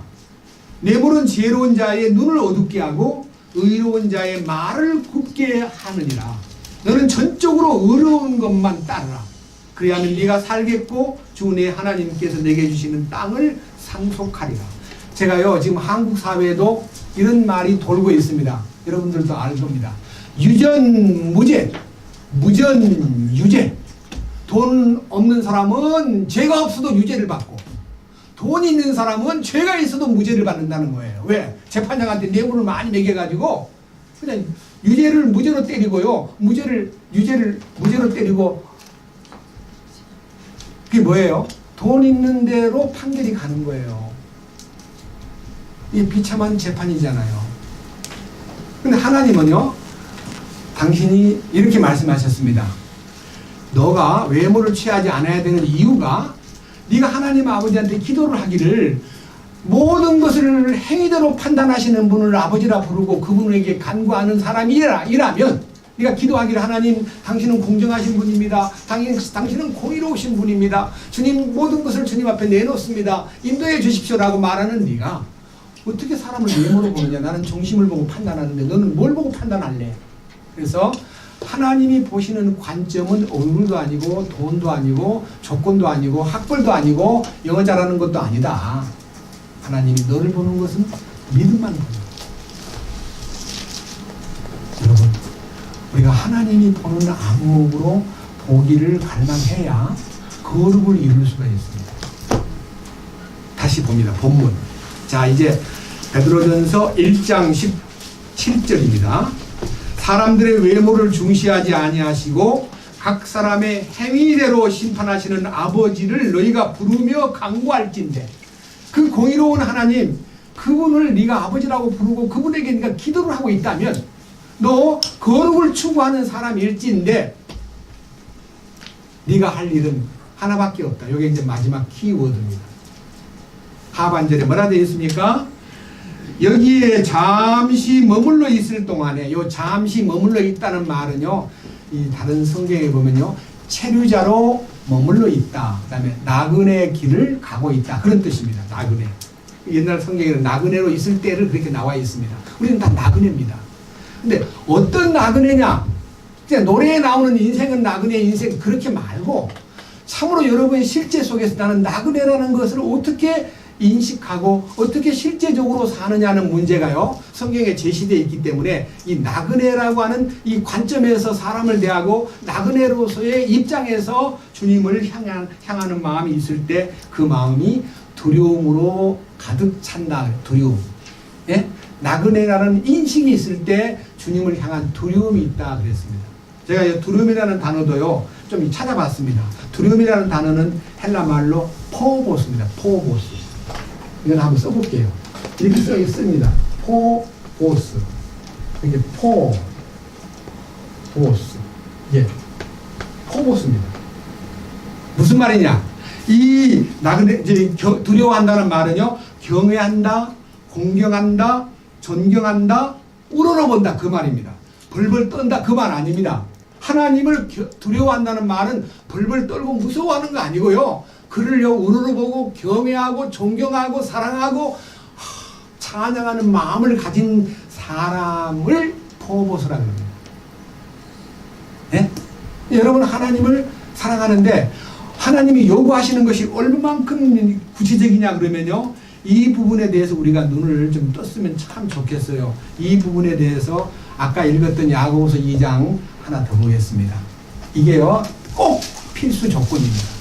왕국의 상속권자가 되고요 믿음에 부유해지려면 무엇이 있어야 되느냐, 저는 이 부분에 대해서 안목이 열려가지고 여러분 앞에 오늘 특별히 강조하고 싶습니다. 야고보서 2장 아까 보던 성경입니다. 자 5절, 내 사랑하는 형제들아 귀를 기울이라. 하나님께서 이 세상에 가난한 자들을 택하사 믿음에 부유하게 하시고, 그러니까요 가난한 자라고 무조건 이뻐하는 거 아닙니다. 가난하되 하반절 뭐라 했어요? 또 자신을 사랑하는 자들에게, 요게요 조건이에요. 조건. 주님을 사랑해야 됩니다. 저는요 주님 사랑하는 부분에 대해서 우리가요 너무 많은 것을 놓치고 살아요. 주님 사랑하는데요 얼마만큼 사랑해야 되느냐 하면요, 성경 구약에도 많고 마태복음 22장에 딱 결정된 것이 마음과 뜻과 혼과 생명을 다하여 주 하나님을 사랑하고 내 이웃을 내 몸처럼 사랑할지니라는 말씀이 하나님의 명령입니다. 그러니까요 주님을 사랑하는 마음이 불타야 된다는 거예요. 그래야 믿음에 부유하게 되고 왕국의 상속권자가 된다는 것입니다. 자 이제 사랑하는 데 있어서 구체적인 방안을요 주님이 말씀에서 제시했기 때문에 이 부분을 놓칠 수가 없습니다. 주님을 사랑하는데 어떻게 사랑해야 되는가에 대한 얘기가요 딱 나와 있기 때문에 이 부분에 대해서 성경적 대답을 한번 보겠습니다. 얼마만큼 사랑해야 되느냐 하는 것은요 이 성경 안에 약속이 되어 있어요. 마태복음 10장을 보겠습니다. 자, 이 부분이 우리에게 아멘으로 화답될 때, 아, 나는 진정으로 주님을 사랑하는구나, 그거를 아멘으로 받아들일 수 있습니다. 이 부분에 대해서 함께 말씀을 통해서 자기를 점검하는 시간 되기를 원합니다. 마태복음 10장 37절입니다.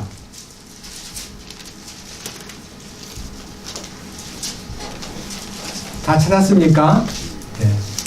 이 부분은 좀 표시를 해 주십시오. 마태복음 10장 37절, 아버지나 어머니를 나보다 더 사랑하는 자는 내게 합당하지 아니하며 아들이나 딸을 나보다 더 사랑하는 자도 내게 합당하지 아니하며. 여러분 그러니까요 부모보다 더 사랑하고요 자식보다 더 사랑하래요. 여러분 마음속에 양심 깊숙이 내가 정말 우리 부모보다 나의 자식보다 하나님을 더 사랑하는가? 이건 한번 개개인이 체크해야 됩니다. 주님이 요구하시는 것이 그렇게 욕심 많게 자기만 사랑하라고, 자식을 싫어하고 부모를 싫어하라고, 그럼 하나님이 참 이상한 하나님 아니야? 절대로 아닙니다. 하나님이 내가 내 부모를 주님에게 맡기고 내 자식을 주님에게 맡기고 주님만 사랑한다고 그러면 주님이 자식과 우리 집의 부모를 보호해 주시고 책임져 준다는 것입니다. 하나님은 우주를 창조하신 분입니다. 하나님은 지금 이 우주를 운행하시는 분입니다. 문제는 내 마음입니다. 그러기 위해서 네 힘으로는 안 되니까 38절에 주목하라는 것입니다. 또 자기 십자가를 지고 내 뒤를 따르지 아니하는 자도 내게 합당하지 아니하니라. 여기요 십자가를 지고 가면은 그것이 해결된다 그런 뜻입니다. 십자가 안에만 들어가면 부모 자식을 더 사랑하지 않고 주님을 더 사랑하되, 주님 나의 자식과 나의 부모를 주님께 맡기겠습니다 라는 고백이 나올 수 있다는 것입니다. 이게 얼마나 놀라운 얘기입니까? 네? 부모 자식을 돌아보지 말고 나만 따르라, 교회만 와서 그냥 기도만 해라, 네 자식 네 문제가 되든지 말든지 나는 모르겠다, 그게 아닙니다.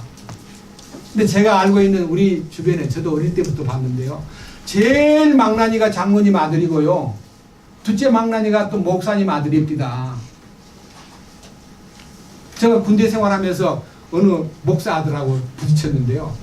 아주 돌깡패 목사 아들인데. 근데 우리는 그때 뭔 야, 저 목사 아들이래 이렇게만 생각했지 주님을 참으로 사랑하면 그 아들이 깡패 되도록 내버려 두지 않습니다.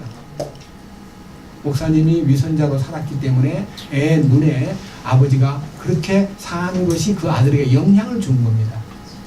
우리 한국교회 목사님들 사모님들 이 얘기를 들으면요, 우리 목사님은 강단에 올랐으면 천사가 되고 집에 오면 악마로 바뀌니까 목사님하고 잘 살려면은 강대상에다가 방을 차려가지고 살아야겠다 해가지고 이불을 싸들고 강대상 위에다가 이불을 갖다 놨다는 거 아닙니까?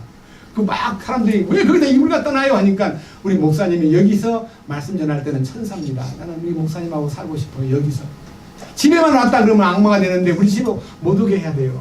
난 여기서 살아야 돼요. 이게 오늘날 목회자들이 갖고 있는 위선의 요건들입니다. 십자가를 지지 않았기 때문에, 십자가를 경험하지 않았기 때문에. 자, 십자가를 경험하면 어떤 일이 벌어지느냐. 그 다음 39절. 자기 생명을 찾는 자는 그것을 잃을 거예요. 자기 생명을 찾는 게 뭐예요? 자기 생명을 안 놓치려고 막 거머쥔 자. 이게 혼이에요. 혼. 생명이라는 단어가 혼이에요. 혼. 자, 자기의 혼을 막 붙잡고 있는 쇠 심줄보다 더 강한 자기를 붙잡고 있으면 잃어버리게 되고요. 나로 인하여 자기 혼을 잃는 자는 어떻게 된다고요? 그것을 찾으리라. 주님 약속하셨습니다. 저는 정말 이 일에 대해서 조금도 마음속에 노라는 생각이 없습니다. 나의 혼을 쏟아부을 대상이 부모와 자식이 아니라 주님에게 쏟아부으면 주님이 그것을 받으시고 나의 가정과 나의 부모 자식을 돌아볼 수 있도록 배려하시는 분이 주님이시다. 우리가 그걸 못했기 때문에요, 가정이 많이 망가져 있습니다. 빨리 돌아가서 주님 앞에 회개하고, 그리고 내가 그렇게 피해를 입힌 나의 사랑하는 가까운 부모와 자식들에게도 사과를 해야 돼. 내가 잘못했기 때문에 너네들에게 이렇게 상처를 입힌다. 부끄러운 아버지로서 용서를 빈다 라고 하는 진정한 회개가 필요합니다.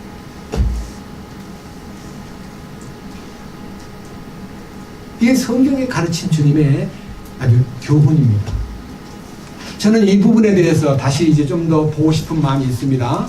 다시 본문 베드로전서 1장 17절로 돌아갑니다. 사람들의 외모를 중시하지 아니하시고 각 사람의 행위대로 심판하시는 아버지를 너희가 부르며 간구할진대 너희가 여기에 잠시 머물러 있을 동안에 두려움 가운데 지내라. 여기에요. 잠시 여기에 머물러 있다는 말이요, 세상에 사는 삶이 나그네다 하는 건데요. 아까 제가 나그네는 어떤 나그네여야 되느냐. 나그네라는 것이 사도 베드로가 이 성경을 쓸 때 우리는 나그네다, 우리는 순례자다. 어떤 순례자냐, 이거를요 우리한테다가 깊이 가르친 말씀이 있기 때문에 옆으로 가가지고요 베드로 전서 2장을 보겠습니다. 베드로 전서 2장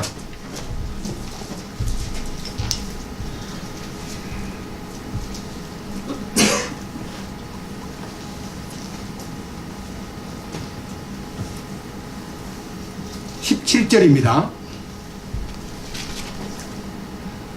모든 사람을 존경하며 형제들을 사랑하고 하나님을 두려워하며 왕을 존경하라.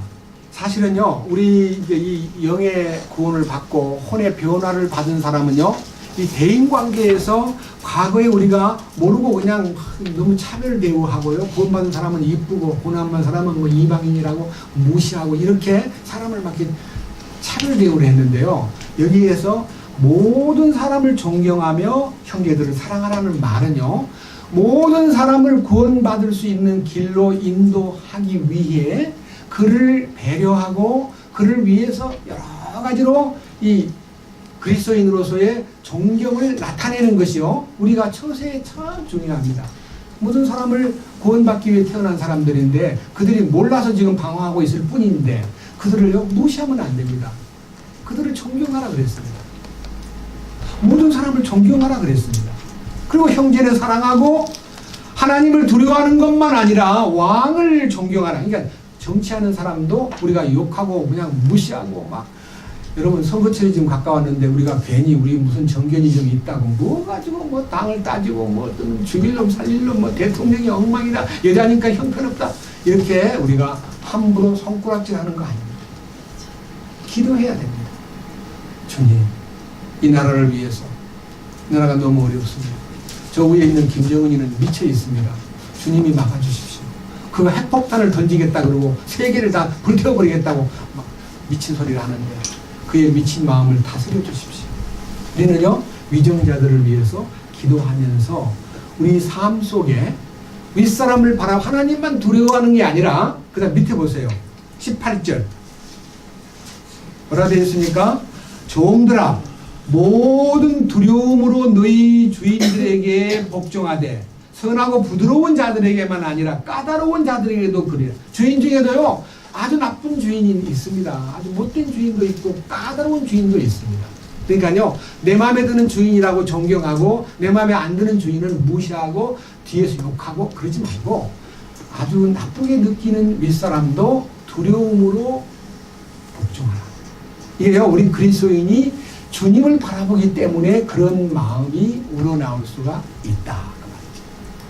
그래서 이 두려움으로 지내라고 하는 이 말이요 우리 삶 속에 실제가 되기 위해서요 우리 주님이 우리를 얼마만큼 배려하고 계시는가를 아까 말한 대로 여기 하나님을 두려워하며 모든 두려움 가운데 행하며 하는 이 말도 아까 말한 포보스 경외하고 우러러보고 존경하고 또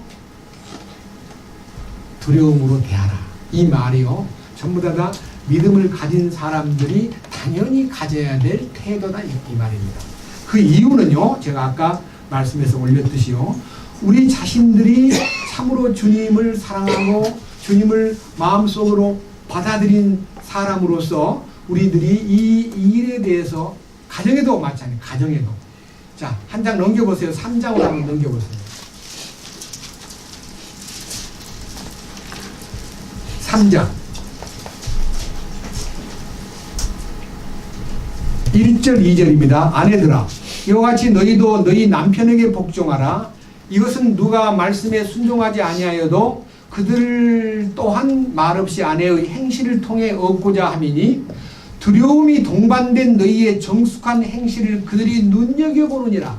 아내가 남편이 구원 안 받았기 때문에 막 함부로 하지 말고 남편을 향한 도리, 아내의 도리를 다 하는데 두려움이 동반된 정숙한 행실을 하면 그 남편이 눈여겨보면서 그 속에 주님이 계시는구나 하는 것을 알게 될 거다. 이 포고수가 속에 들어있으면요 주님을 보여주는 겁니다.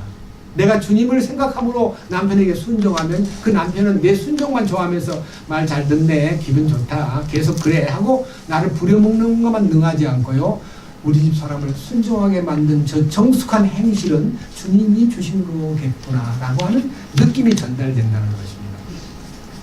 이게요 두려움이라는 것이 주는 놀라운 능력입니다. 자, 그 다음 보세요.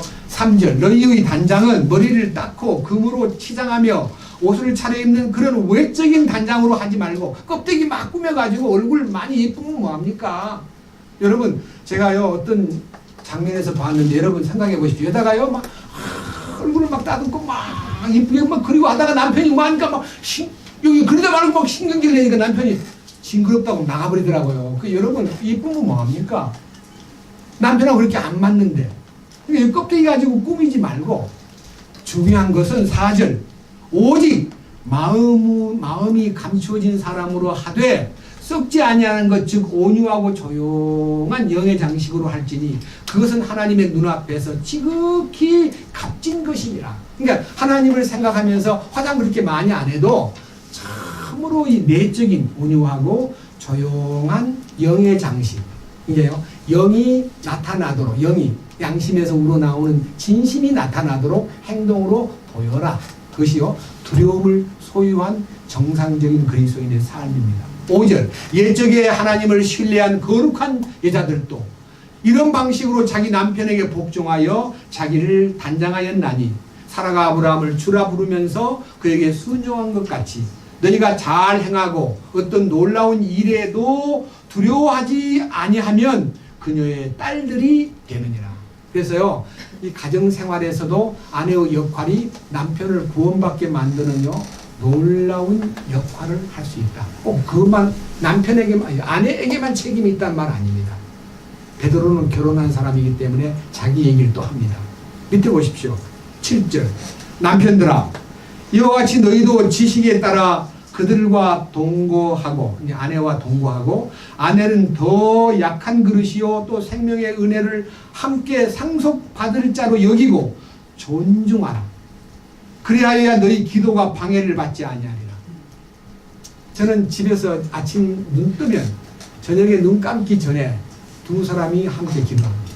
근데 제가 막 저녁 밥상에서 막 신경을 내고 싸웠다 그럽시다. 기도 나오겠어요? 네? 기도가 안 나오죠. 기도하기 전에 주님 앞에 씻어야 되는데 행동 속에서 분노가 튀어나오고 거짓이 튀어나오면 기도가 자유롭지 못합니다.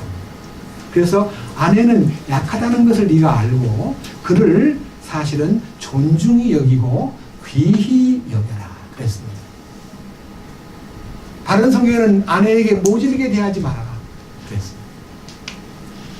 우리가요 그리스도인으로서 이런 가장 친근한 인간관계에서 그러니까 주종관계에서 부부관계에서 자식과의 관계에서 주님을 향한 포부수가 속에 들어있을 때에 그것이 거룩을 나타내기 위한 일종의 현상이나 준비되는 조건이라는 것입니다. 거룩이 따로 있는 게 아니고 그 생활 속에 주님이 함께 해야만 그 거룩이 유효하게 나타난다는 것입니다. 그런 부분에서 우리가 좀 더 깊이 이해하기 위해서 자 히브리서 말씀 하나 보겠습니다. 앞으로 넘겨서요. 히브리서 11장입니다.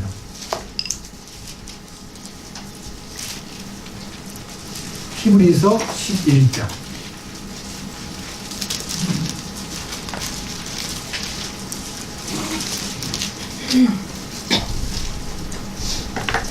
히브리서 11장입니다.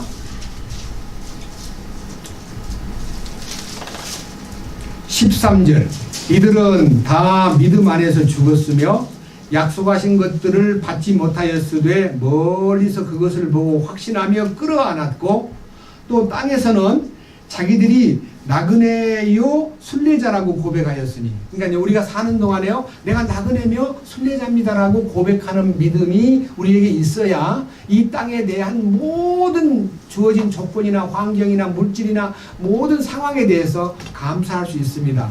15절 14절부터 그런 것들을 말하는 자들은 나는 나그네요 나는 순례자입니다라고 고백한 사람들은 자기들이 본향을 찾고 있음을 분명히 나타내느니라. 그러니까요 본향이라는 말은 앞으로 전진하는 것을 본향 찾는 삶이라는 거예요. 앞으로 전진하는 거. 그러니까요 뒤돌아보고 과거로 가는 사람은 본향 찾는 사람이 아니고요 미래 지향적인 사람은 본향 찾는 사람인데 뭐라고 되어 있어요? 밑에 15절 참으로 그들이 자기가 떠나온 본향을 깊이 생각하였더라면 돌아갈 기회가 그들에게 있었으려니와 이제는 그들이 더 좋은 본향을 사모하니 곧 하늘의 본향이라.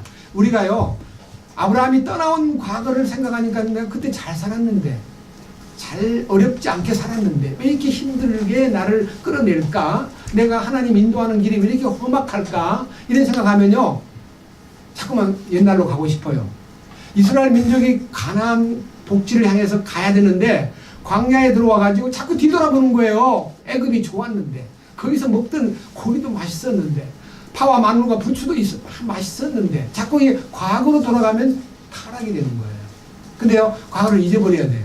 한 일 즉 뒤에 있는 것은 잊어버리고 앞에 있는 것을 향하여 푯대를 바라보고 쫓아가는 삶이 되기 위해서 우리는 본향 찾는 사람답게 순례자요 나그네라는 것을 고백하고 과거에 머물지 않아야 됩니다. 뒤돌아볼 필요가 없습니다. 그리고 현재에 충실하면서 미래지향적으로 나가야 되는데, 제가 이거를요 실제 속에서 우리가 거룩을 이루기 위해서 우리의 목적의식이 뚜렷하지 않으면 신앙생활의 거룩이 생활 속에서 나타나질 않아요. 그래서 이걸 일부러 찾아본 거예요. 다시 넘겨서요, 본문 베드로 전서 이제 또 돌아갑니다. 2장입니다. 그러기 위해서 우리가 나그네여 순례자라는 것만 아는 것으로는 안 됩니다. 2장 11절. 2장 11절입니다. 극진히 사랑하는 자들아, 나그네와 순례자인 너희에게 내가 간청하노니. 이게 이제 사도 베드로도요 참 바울 못지않게 이 성도들을 사랑한 것 같아요. 명하노니라고 안 그러고요, 나그네와 순례자 같은 너희에게 간청하노니. 간청이라는 말은요 간절한 마음으로 부탁한다 그 말이에요. 예? 나그네와 행인인 너희에게, 예? 순례자인 너희에게 간청하노니. 뭐라 그랬어요? 혼을 대적하여 싸우는 육체의 정욕들을 삼가라.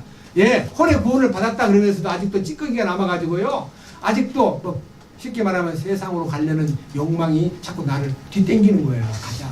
야, 영화나 한 편 보자. 야, 거기 친구한테 가서 한잔 안 하고 싶으냐? 야, 골프하러 가자. 땡겨. 그러면요, 자꾸만 옛날로 가고 싶은 마음이 속에서 있어요. 재밌었기 때문에. 삼가라. 삼가란 말은요, 노라고 말하라는 거예요. 혼을 대적하여 싸운다는 말은요, 이 혼이 주께로 귀속된 다음에 주님만 바라보고 미래지향적으로 가려는 나의 혼을 보고 자꾸만 끌어당겨가지고 옛날로 가자는 거야. 친구 만나러 가자, 놀러 가자, 먹으러 가자, 재밌는 곳으로 가자 할 때 노 라고 말하라. 이게 얼마나 중요한 얘기예요. 한번 보세요. 12절 뭐라 그랬는가? 이방인들 가운데서 너희 행실을 정직하게 하라. 그러니까 구원 안 받은 사람한테도 네 모습이 정직하다는 말은요, 교회에서 하던 것처럼 바깥에 나와서도 똑같이 해라 그 말이에요. 교회에서 가만히 보니까 천사같이 하다가 바깥에 나오면 악마구리가 되는 거 참 위험한 거예요. 정직한 사람이 되라. 똑같은 정직을 보여라. 그러면서 이것은 그들이 너희더러 악을 행하는 자라고 비방하다가도 자기들이 바라볼 너희의 선한 행위들로 인하여 돌보시는 그날에 하나님께 영광을 돌리게 하려 함이니라. 우리가요 변화돼 가지고 새 사람 된 모습으로 새 길을 걸으면요 조금 알아봐요. 아, 저 친구 술을 좋아하더니 갑자기 술을 안 먹는다 그러고, 저 친구 막 세상에 나가서 막 거품 품으면 남 욕하고 막 되게 신경질이 많더니 저렇게 사람이 변했어. 알면서도 막 욕해요. 미쳤냐? 너 예수한테 미쳤어? 너 세상 안 살래? 너 포기했어? 이렇게 해서 우리를 미친 사람으로 취급할지라도 우리는 여전히 주님 안에서의 그 정직함을 유지하면 그들이 너희의 말 없는 선한 행동을 보고 하나님께로 돌아올 수 있는 길이 열린다 그 뜻입니다. 이게요 거룩을 나타내기 위한 환경 조성하는 거예요. 17절 말씀이.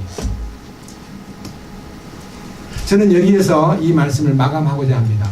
문제는요, 이제 1장 18절 이하에 보면 참 간증이 또 나와요. 새로운 간증이. 1장 18절. 베드로전서 1장 18절입니다.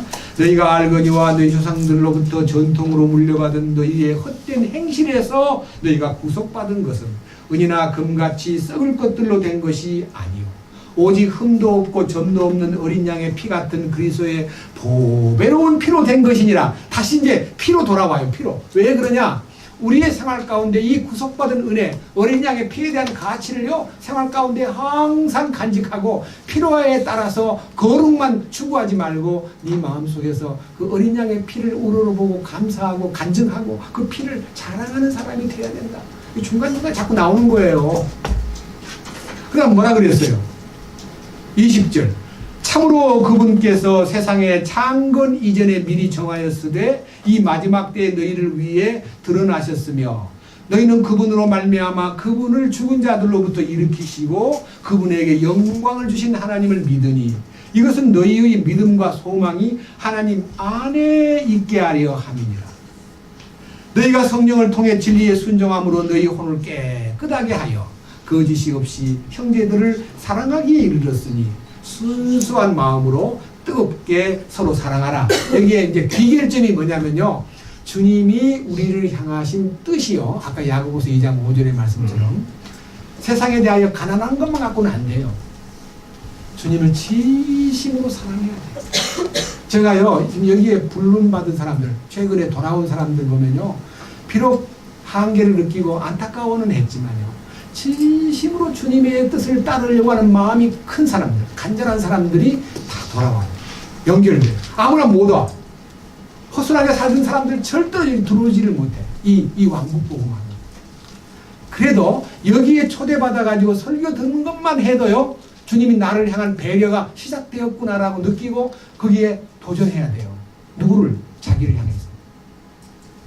이 사랑이요, 정말 주님을 향한 사랑이 내 혼을 쏟아부을 만큼 사랑해야 되겠다는 갈망이요, 속에서 막 솟구쳐야 이 축복이, 왕국 상속권에 참여할 수 있는 축복이 열리고 그에게 이 말씀이 능력 있게 나타나는 겁니다.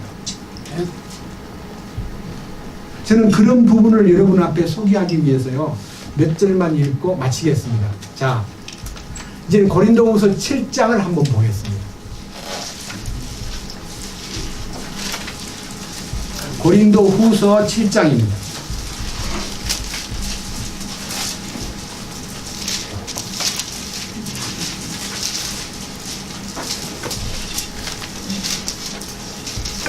(1절입니다) 그러므로 극진히 사랑하는 자들아, 우리가 이 약속들을 가졌은즉 하나님을 두려워하는 가운데 거룩함을 완전히 이루어, 그러니까 내가 거룩하니 너희들도 거룩하라, 너희의 모든 행실에서 거룩한 자가 되라 하는 이 명령이요, 이루어지기 위해서는요, 조건이 뭐냐면 하나님을 두려워하는 가운데 살아야 된다. 아까 말한 포보스가 네 안에 안착되어야 된다. 이 정착되어야 된다. 하나님을 두려워하는 마음이 네 속에 정착되어야 된다. 그 말. 예, 하나님을 두려워하는 가운데 거룩함을 완전히 이루어야 된다. 그 거룩은 육신만 아니라 영의 모든 더러움에서 자신을 깨끗하게 해야 된다는 거예요.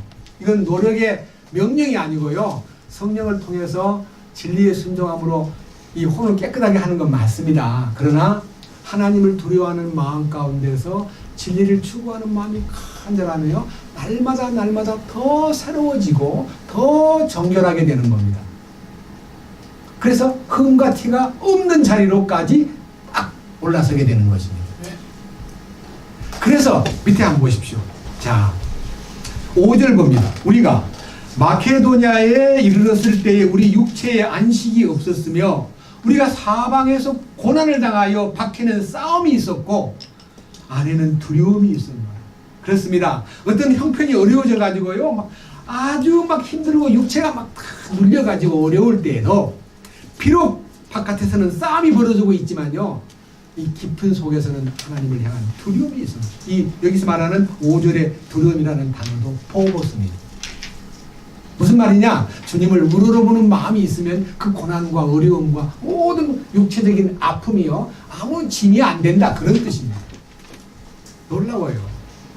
그 다음 밑에 또 보십시오. 자, 제가요, 이 부분에 대해서 힘주어 얘기합니다. 자, 10절 말씀 읽습니다. 하나님의 뜻대로 하는 근심은 회개를 이루어 다시 돌이킬 수 없는 구원에 이르게 하거니와 세상의 근심은 사망을 이루느니라. 여기서 하나님의 뜻대로 하는 근심이라는 말이 있습니다. 여러분, 근심 중에도요, 하나님이 기뻐하는 근심이 있습니다. 이 하나님이 기뻐하는 근심이 뭘까요? 이 하나님의 뜻대로라는 단어가 제가 여러 번 얘기했습니다. 까들입니다. 까들이. 그게 무슨 말이냐? 하나님의 뜻을 추구하는 마음, 하나님에게 속한 사람으로 살고 싶은 마음, 그 마음이 하나님의 성품이다, 이 말.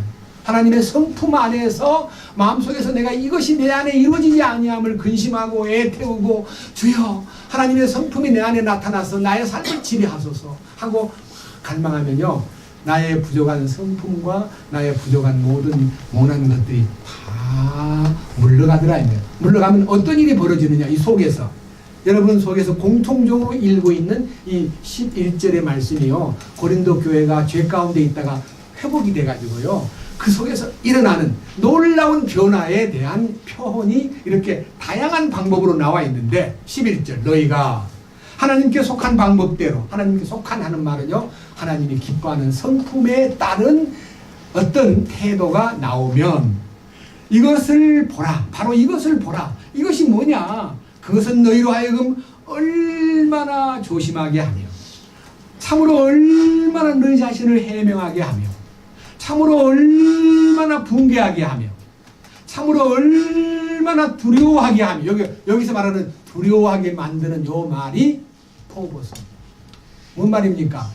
하나님을 향한 마음이 막 하나님 죄송합니다. 저 하나님 두려운 줄 모르고 너무너무 건방지게 너무너무 잘못 살았습니다. 참으로 분합니다.